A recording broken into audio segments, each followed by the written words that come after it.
할렐루야. 오늘 하나님께서 우리에게 주시는 말씀은요, 갈라디아서 3장 1절로 9절까지의 말씀입니다. 제가 가진 성경으로 신약성경 304면에 있습니다.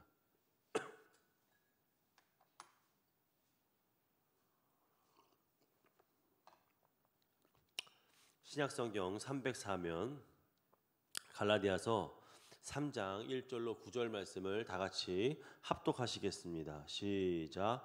어리석도다 갈라디아 사람들아, 예수 그리스도께서 십자가에 못 박히신 것이 너희 눈앞에 밝히 보이거늘 누가 너희를 꾀더냐.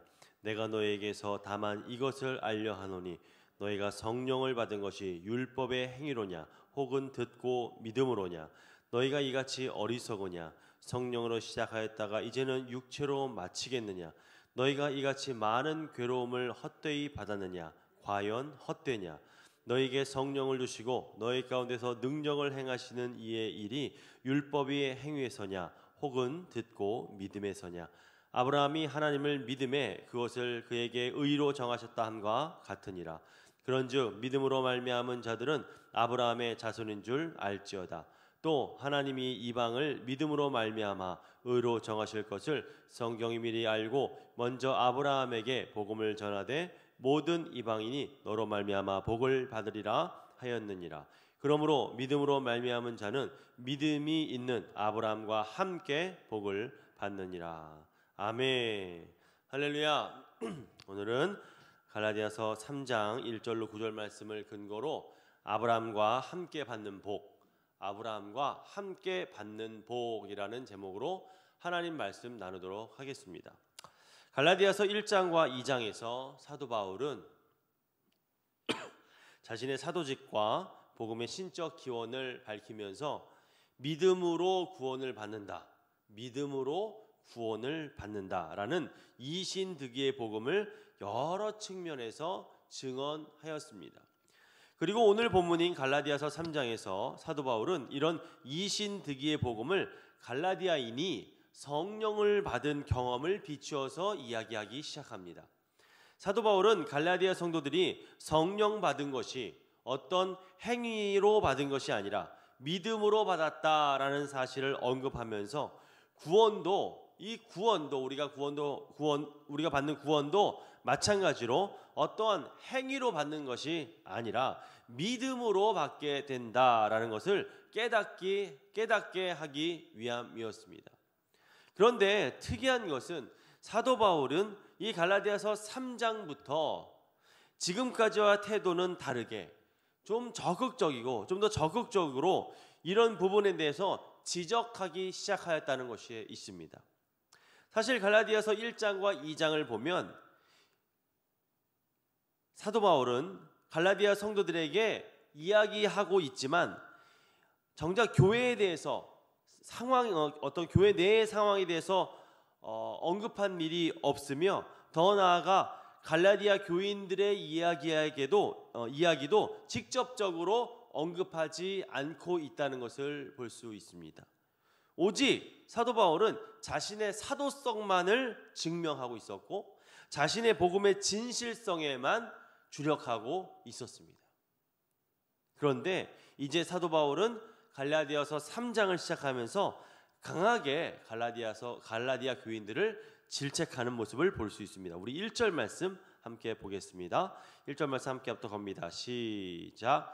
어리석도다 갈라디아 사람들아, 예수 그리스도께서 십자가에 못 박히신 것이 너희 눈앞에 밝히 보이거늘 누가 너희를 꾀더냐. 여러분, 이렇게 사도 바울은 어리석다라는 말로 1절 말씀을 시작하고 있습니다. 그런데 우리는 이 시점에서 사도 바울이 이렇게 갈라디아 성도들을 향해서 어리석도다라고 말한 그의 마음과 의도를 좀 알 필요가 있습니다. 사실 이제까지 사도 바울은 구원은 오직 믿음으로 받는 것이고 다른 복음은 없다라는 사실을 강력하게 1장과 2장에서 주장하고 설명하였습니다. 사도 바울이 이렇게 구원에 대해서 강력하게 말하는 이유는 이 구원의 문제가 어떤 문제이기 때문입니까? 생명에 관련된 문제이기 때문입니다.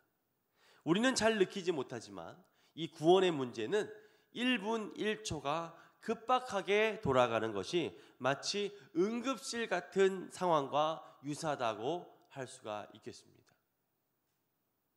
여러분, 마치 나의 자녀가 물에 빠져서 허우적대고 있는 것을 부모의 입장에서 밖에서 지켜보는 마음과 같을 수 있다고 생각합니다.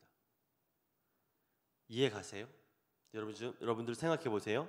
나의 자녀가 물에 빠져서 살려달라고 허우적대고 있습니다. 여러분들을 어떻게 하시겠습니까? 여러분들은 어떻게 하시겠어요?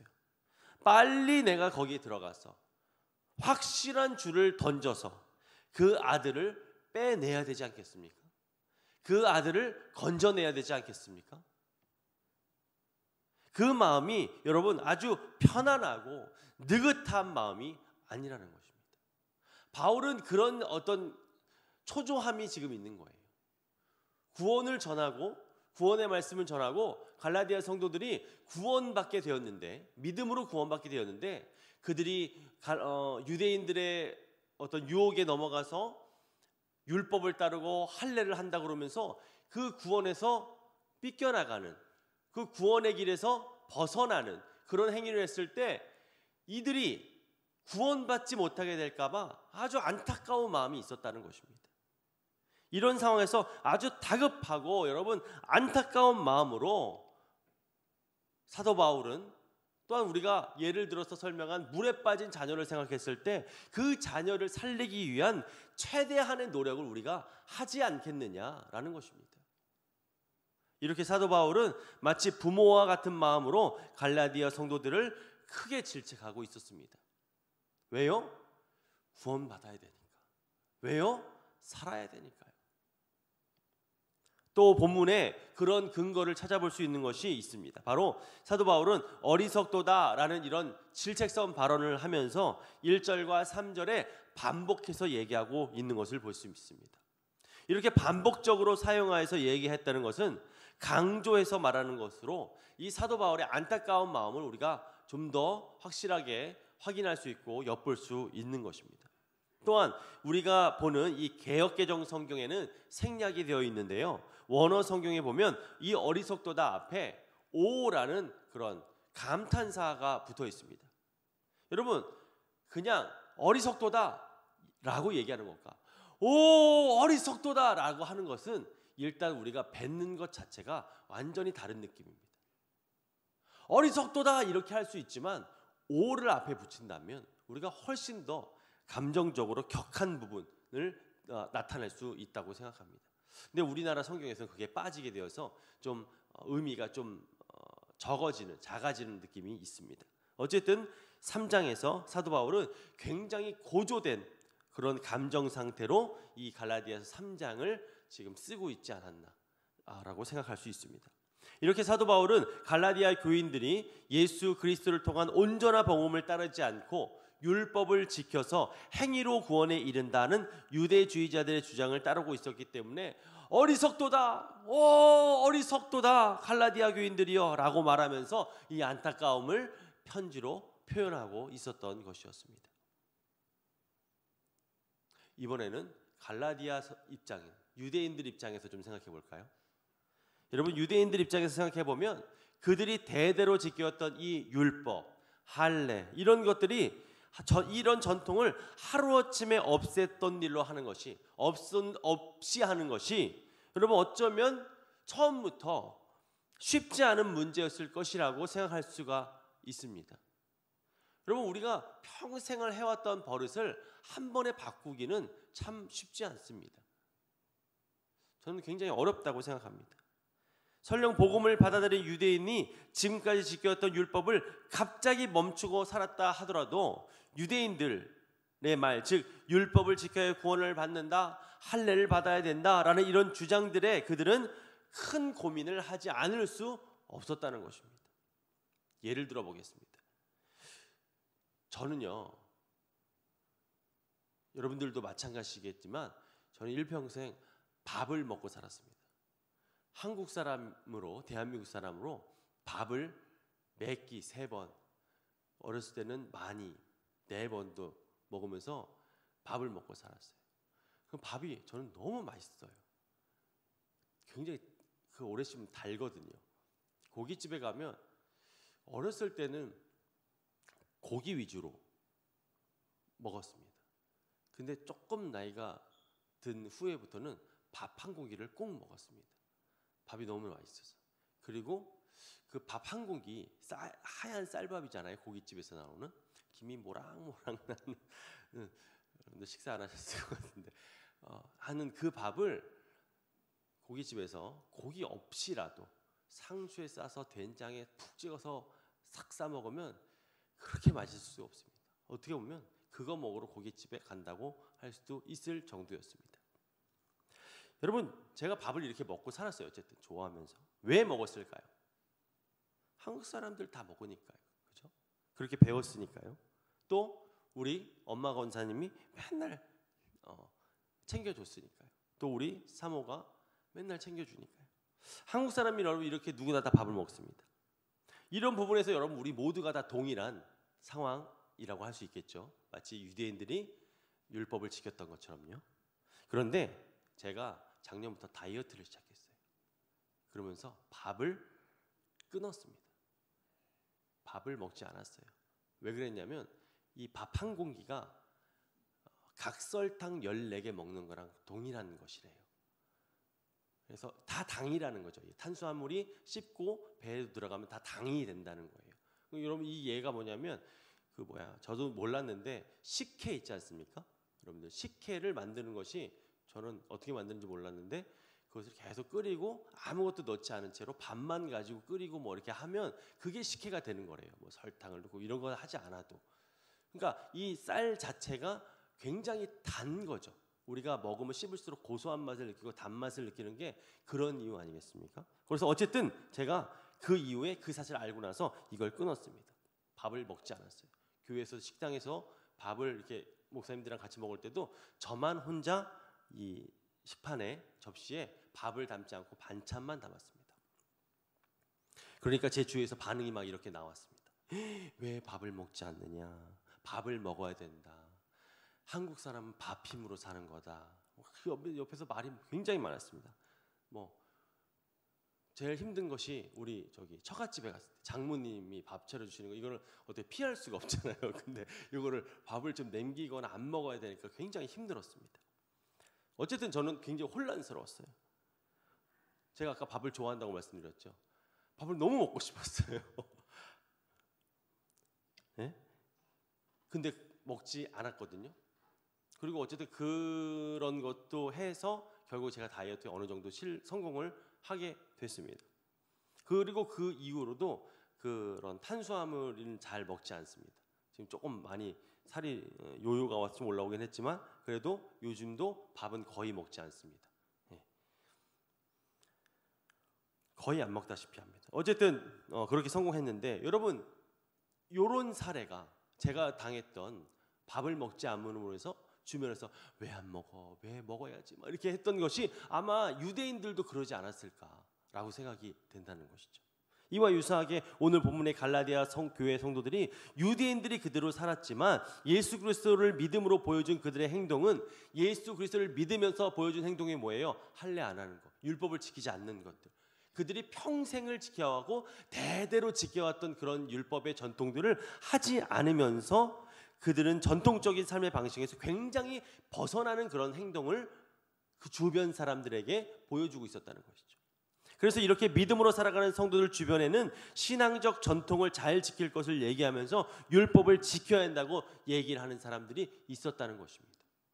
그리고 결국에는 오늘 본문에는 상황은 그런 유혹에 갈라디아 성도들이 예수를 믿고 믿음으로 구원을 받았음에도 성령을 믿음으로 받았음에도 불구하고 율법을 다시 지키는 율법 할례를 다시 받으려고 하는 시도를 그들은 하고 있었다는 것입니다. 여러분 중요한 것은요. 그런 그들의 행동이 결코 가벼운 문제가 아니라는 거예요. 왜 그렇습니까? 지금 사도 바울이 지적하는 그들의 문제는 바로 구원과 연관된 것이고 직결된 것이고 바로 생명과 연결된 것이라는 것이기 때문입니다. 죽고 사느냐의 문제가 바로 거기에 달렸다는 거예요. 근데 이것이 그냥 넘어갈 문제예요? 이게 밥 한 공기 먹을 때 우리가 식사할 때 밥 안 먹는 차원 문제랑은 차원이 다른 문제인 것입니다. 그렇다면 그들은 그들의 어떤 모습을, 이런 모습을 주변에서 이해하지 못한다고 해도, 어떤 방해가 있다 하더라도 그들은 그 신앙의 방식을, 믿음으로 구원받는다는 그 방식을 따랐어야죠. 고수했었어야죠.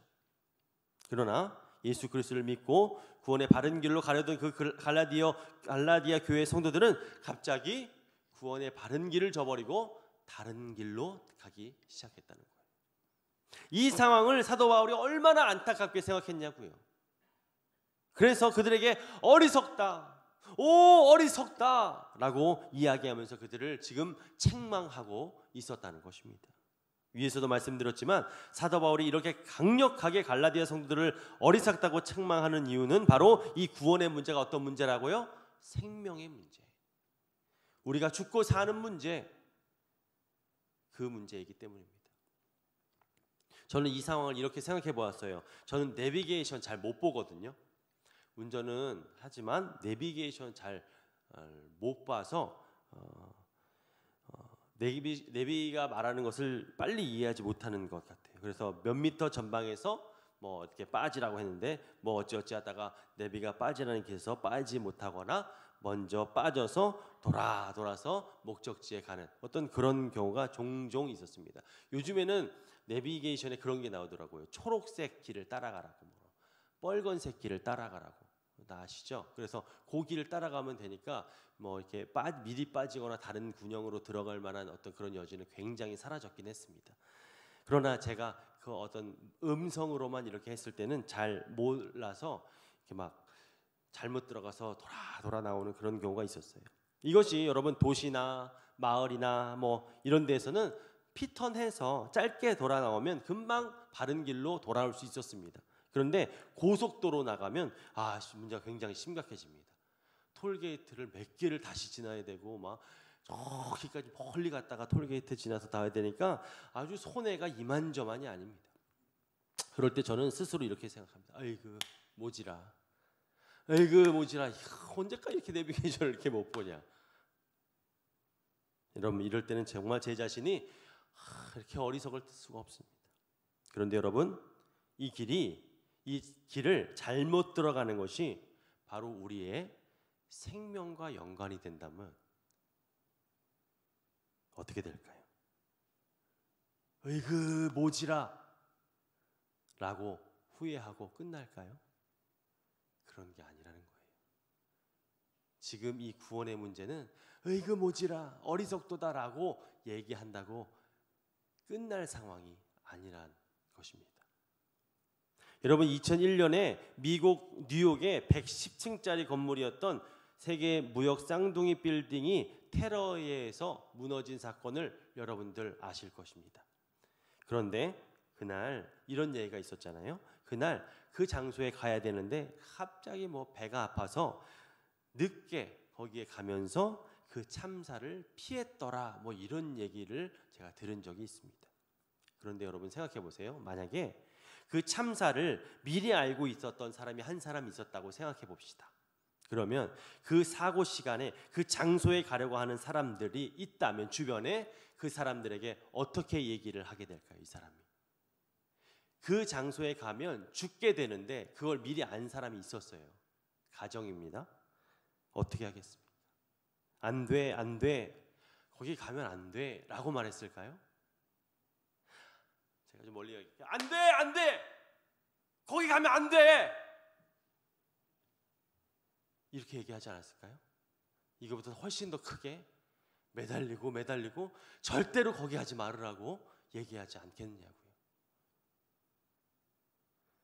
그 사람이 거기 가려는 것을 절대적으로 간절하게 거기 가지 말라고 외쳤을 것입니다. 왜요? 왜 가지 말라고 그래요? 거기 가면 죽으니까. 여러분 사실 우리의 인생이란 죽음을 향해 걸어가고 있는 것과 같습니다. 그러나 그 길에서도 영원한 천국으로 가는 길이 있고 영원한 지옥으로 가는 길이 있다는 것을 우리는 알고 있어요.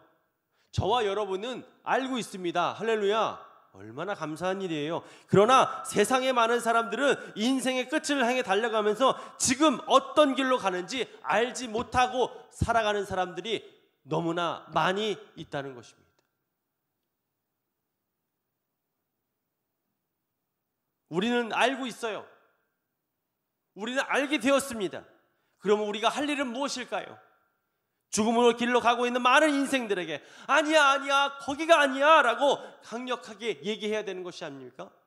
그 죽음의 길로 가는 사람이 우리 자녀라면, 내 아들이라면 여러분들 지금 그냥 그대로 있겠습니까?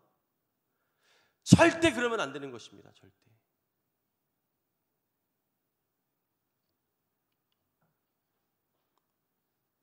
여러분, 만약에 이렇게 얘기했는데도 안 믿고 안 듣는다면 어떻게 하시겠어요? 우리가 그들에게 하는 말 멈춰야 될까요? 우리 자녀가 교회 나가라고 했는데 교회 안 나간다고 하면 멈추시겠습니까, 여러분? 멈추면 안 되는 거예요. 아이고, 때가 되면 가겠죠. 말을 너무 안 들어서. 여러분, 우리 자녀가 물속에 빠졌는데 그냥 놔두는 부모가 여러분 이 세상에 어디 있습니까?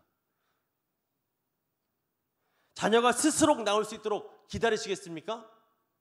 헤엄도 못 쳐서 허우적대고 있는데 살려달라고 하는데 지금 어떻게 보면 그런 상황과 마찬가지라는 것입니다. 막 허우적대면서 죽어가고 있는데 본인 의지와 본인 생각을 존중하여 기다리시겠느냐고요. 절대 그럴 수 없는 것이죠.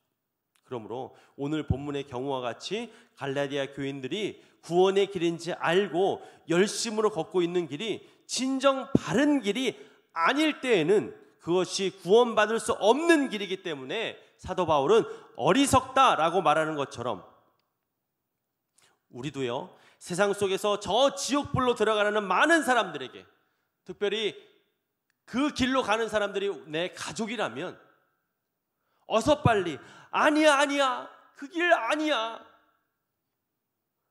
강력하게 말하고 돌아올 때까지 말해야 된다는 것이에요.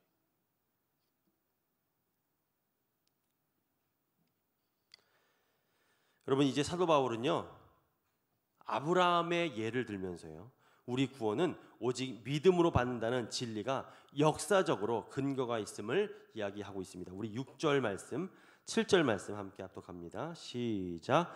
아브라함이 하나님을 믿음에 그것을 그에게 의로 정하셨다 함과 같으니라. 그런즉 믿음으로 말미암은 자들은 아브라함의 자손인 줄 알지어다. 아멘, 아멘. 당시 유대인들은요, 자신들이 육신적으로 아브라함의 후손인 것을 항상 자랑을 했어요. 혈통적으로 아주 직계가 맞잖아요. 그래서 그 육신적 혈통이 그들의 구원을 보장해 주는 것처럼 생각하는 사람들이 바로 유대인들이었습니다.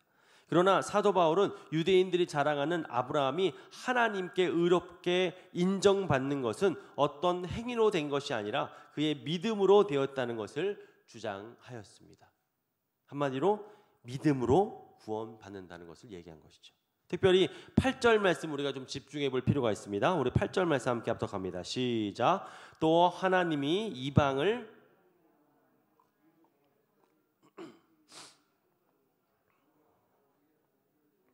모든 마마 복을 받으리라 하였느니라. 아멘. 이 말씀 조금 복잡한데 잘 들어보십시오.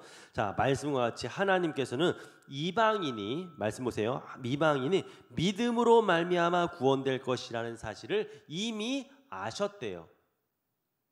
그리고 하나님은 아브라함에게 무엇을 전해주셨어요? 복음을 전해주셨어요. 그러므로 말미암아, 즉 아브라함으로 말미암아 이방인들이 복을 받게 된다고 말씀해 주신 거예요. 자, 사랑하는 성도 여러분, 복음은 무엇입니까? 복음은 무엇이에요? 우리가 너무나 많이 알고 있고 잘 알고 있는 이 복음, 한마디로 말하면 예수 그리스도 자체가 복음입니다. 할렐루야.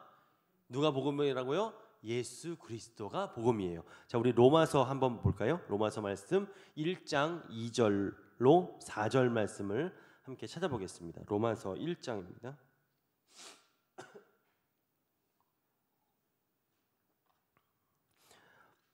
로마서 1장 함께 합독합니다. 2절로 4절 시작.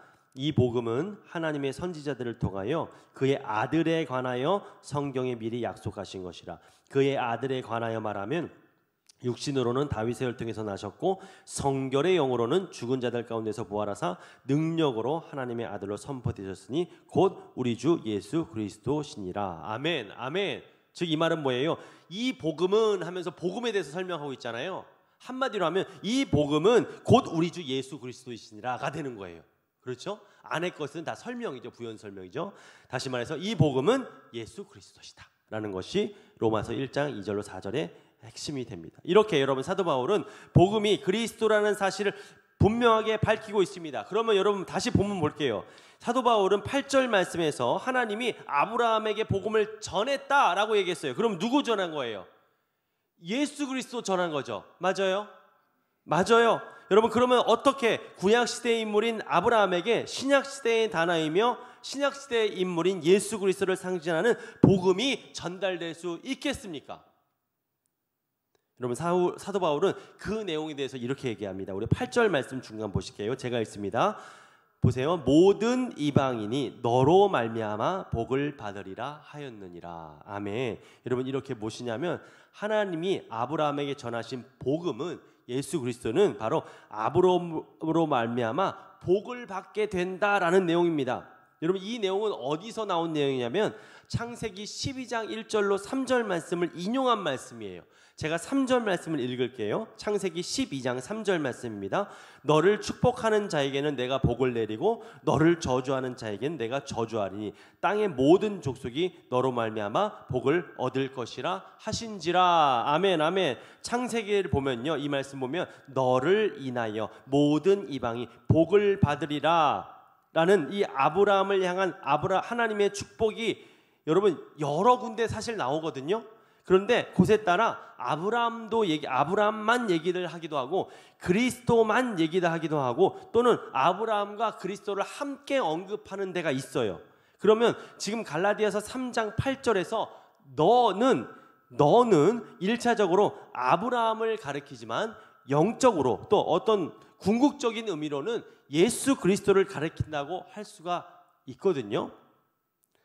잘 들어보세요. 그러므로 하나님은 아브라함에게 이방인도 믿음으로 구원받을 수 있게 될 것이라는 사실을 아시고 아브라함에게 복음, 즉 예수 그리스도를 전하신 것이고요. 그렇게 계시된 예수 그리스도를 아브라함이 믿었기 때문에 아브라함이 의롭게 여김을 받았다라고 얘기할 수 있는 것입니다. 그럼 여기서 복이 무엇입니까? 바로 예수 그리스도를 의미한다고 볼 수 있습니다. 이해가세요? 좀 어려울 수 있습니다. 설명이 제가 어려울 수 있는데, 자, 더 나아가서 예수 그리스도 통해서 얻는 구원을 바로 이 복이라고 얘기할 수 있어요.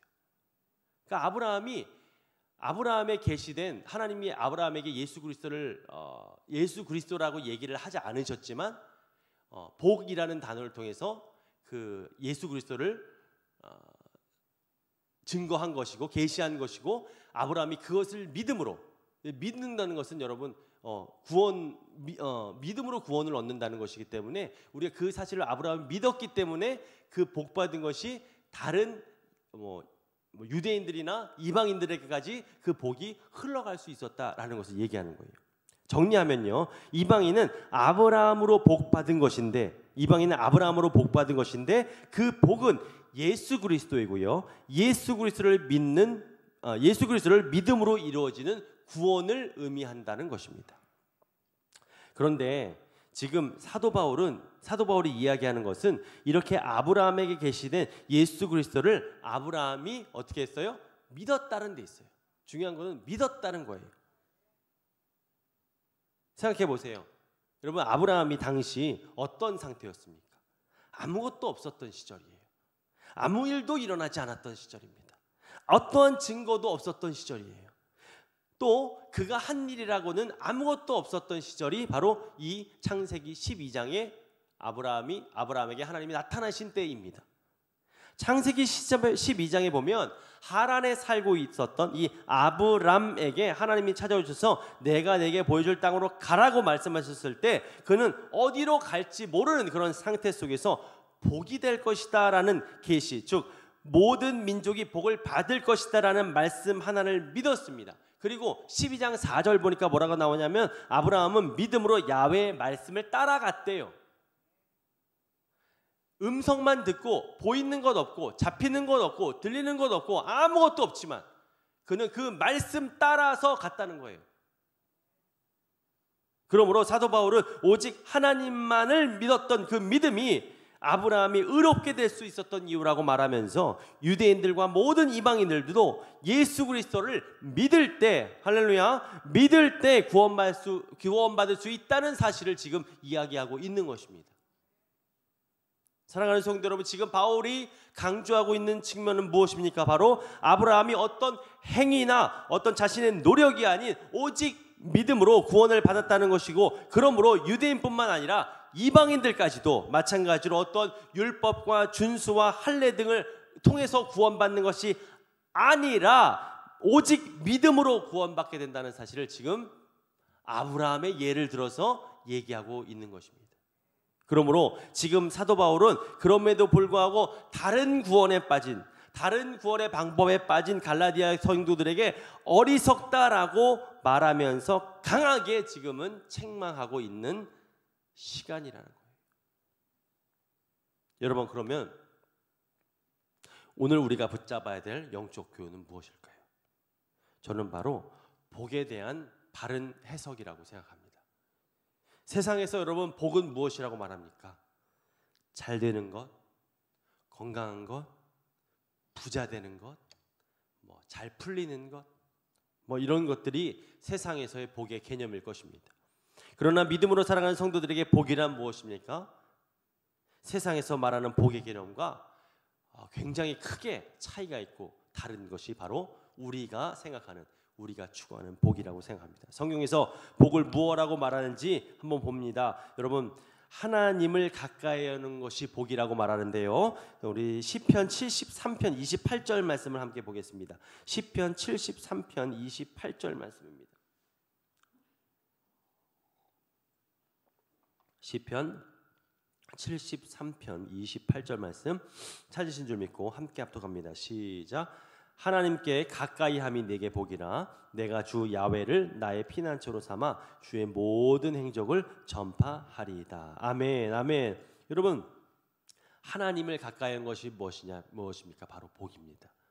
여러분, 복이 무엇입니까? 바로 하나님을 가까이 하는 것인 줄 믿습니다. 그래서 시편 1편에서 다윗은 복 있는 사람을 어떻게 한다고 했어요? 하나님의 말씀을 주야로 묵상한다고 이야기하였습니다. 특별히 오늘 본문에서 말하는 복은요, 바로 예수 그리스도를 말한다고 할 수 있습니다. 또 예수 그리스도를 통해 얻는 구원을 말한다고 할 수 있습니다. 그렇습니다. 생명을 얻는 것보다 여러분 더 큰 복은 없습니다. 우리 예수 그리스도를 믿음으로 받아들일 때, 우리 예수 그리스도를 믿을 때 우리는 구원의 큰 복을 얻을 수 있다는 것입니다. 믿으시면 아멘 하시겠습니다. 그러므로 우리는 믿음으로 말미암아 영원한 생명을 받게 되므로 진정한 복을 얻은 복된 성도들이 된 줄 믿습니다. 중요한 것은 무엇입니까? 이러한 복은 인간의 노력이나 인간의 공적으로는 결코 얻을 수 없는 것이고 오직 예수 그리스도를 믿었을 때 예수 그리스도를 통하여 얻을 수가 있다는 것입니다. 그러므로 오늘 본문에서 사도 바울은 바른 구원의 자리에서 떠나서 어리석은 모습을 보여주는 이 갈라디아 성도들에게 믿음으로 구원받는 사실을 재차 강조하면서 갈라디아 성도들에게 믿음으로 진정한 아브라함의 자손으로 아브라함이 받은 복과 동일한 복을 누리며 사는 원리에 대해서 지금 이야기하고 있다는 것이에요. 할렐루야. 여러분, 우리는 복된 성도인 줄 믿습니다. 왜 복된 성도예요? 예수 그리스도를 믿었잖아요. 아브라함에게 계시된 그 복, 그 구원, 예수 그리스도를 통한 그 구원 우리에게도 지금 임하여진 줄 믿습니다. 할렐루야. 오늘 말씀을 통해서 하나님께서 말씀하신 이 구원의 유일한 길 예수 그리스도를 더욱 분명하게 믿으시는 여러분들 되시기를 바랍니다. 오늘 말씀을 통해서 아브라함의 자손으로 그 구원의 복을 감사하며 복된 자녀의 삶을 살아가시는 여러분들 되시기를 예수님의 이름으로 축복드리겠습니다. 축복드리겠습니다. 이 시간 함께 다 같이 통성으로 기도합니다. 하나님, 말씀이신 우리 구원의 유일한 길 예수 그리스도를 더욱더 굳게 감사함으로 믿게 하여 주시고 하나님 그에 합당한 복된 성도의 삶을 살게 하여 주시옵소서. 우리 주여 삼창하시고 통성 함께 기도하며 나아갑니다. 주여 주여 주여 사랑의 하나님